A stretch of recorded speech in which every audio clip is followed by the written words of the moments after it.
जय गुरुदेव।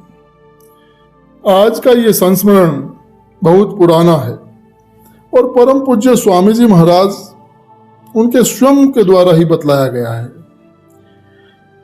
स्वामी जी महाराज ने बतलाया कि एक आदमी मुझे पंजाब में मिला। बात है ये सन 1965-66 की।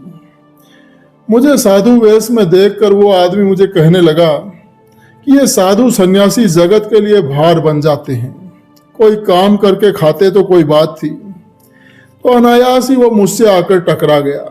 मैं उसकी बातें सुनकर चुप था, लेकिन वो मुझसे बोला कि तुम किसको मानते हो? तो मैंने उससे हंसकर कहा कि भाई मैं तो भगवान को मानता हूँ, जिसने तुमको बनाया, तमाम दुनिया को बनाया और तुमको भी बदल सकता है और सारी दुनिया को भी बदल सकता है। मैं ऐसे भगवान को मानता हूँ। तो उस आदमी ने कहा कि मैं भगवान को नहीं मानता हूँ, भगवान कुछ नहीं। तो मैंने कहा कि फिर तुम किसको मानते हो? वो एक कम्युनिस्ट था। कम्युनिस्ट लोग भगवान को, ईश्वर को नहीं मानते हैं। तो थोड़ी देर तो वो चुप रहा, फिर बड़े ही अहंकार में बोला कि मैं भगवान को नहीं मानता। मैं भगवान को नहीं मानता कि वो जमीन में रहता है, आसमान में रहता है, इधर रहता है, उधर रहता है। मैं तो नेचर को मानता हूँ, प्रकृति को मानता हूँ। तो मैंने पूछा कि वो नेचर क्या काम करती है? तो वो बोला कि नेचर और कुछ नहीं करती, मैं प्रकृति और कुदरत का हूँ। मैंने तमाम चीज़ों को बनाया और बनाता हूँ। मैंने बच्चे पैदा किए, मैंने स्त्रियां पैदा की, मैंने मकान बनाए, ये बनाया, वो बनाया, सब कुछ इंसान ने ही बनाया। तो मैंने कहा कि दोस्त, सब कुछ तुमने बनाया, जो कुछ भी है सब तुमने बनाया, तुम्हारा बनाया हुआ, तुम ही सबको नाश कर दोगे, लेकिन एक बात तुम मुझको बता सकते हो? तो वो बोला कि वो क्या? तो मैंने कहा कि मैंने तुम्हारी स्त्री को तो देखा नहीं है। तो बोला कि नहीं, आपने नहीं देखा है। तो मैंने कहा कि उसके पेट में गर्भ है। जब तुम पैदा करते हो तो दो बातें हैं, या तो तुम मुझे मना लो या मैं तुम्हें मना लूं।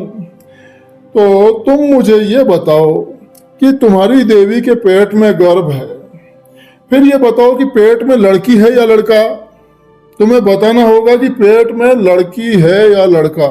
अगर तुम ये नहीं बता सकते हो, क्योंकि तुमने ही कहा है कि तुमने बनाया है, तुम बनाते हो, तुम बिगाड़ते हो, फिर तो तुम्हें बताना होगा कि लड़की होगी या लड़का। अगर तुम ये नहीं बता सकते हो तो मैं तुमको बताऊंगा और फिर तुम्हें ये मानना होगा कि भगवान है। तो ये सुनकर वो नास्तिक आदमी मेरा मुंह देखता रह गया और फिर धीरे से बोला कि आप ही बताइए।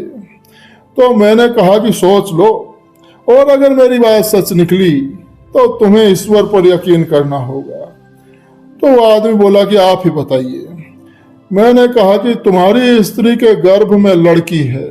तो वो आदमी कहने लगा कि महाराज, अगर लड़की निकल गई तो मैं आस्तिक हो जाऊंगा और भगवान को मानने लगूंगा। 1 महीने के बाद उसकी देवी जी को लड़की पैदा हुई। वो आदमी दौड़ा दौड़ा मेरे पास आया और मुझे उसने इस बात की सूचना दी और ये भी कहा कि महाराज जी, अब मैं इस बात का ढिंढोरा पीटूंगा सारे गांव में, सारे जगत में, कि मैं आस्तिक हूँ। तो परम पूज्य स्वामी जी महाराज ने ये संस्मरण सुनाया और बताया कि किस तरह से एक नास्तिक आस्तिक में बदल गया। जय गुरुदेव।